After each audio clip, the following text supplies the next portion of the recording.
कधी लक्षात आलं आहे का?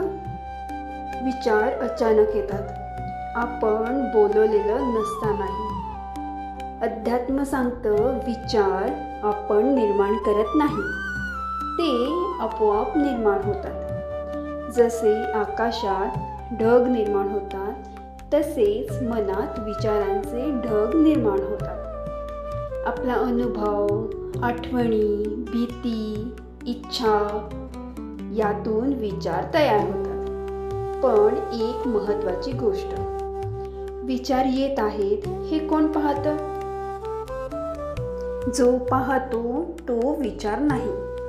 अध्यात्म सांगतं, विचार बदलतात, कृती बदलते, पण जो त्यांना पाहतो तो शांत आणि स्थिर असतो.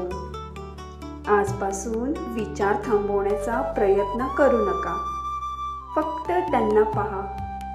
हळूहळू लक्षात येईल, विचार कमी होत आहेत आणि शांतता वाढत आहे.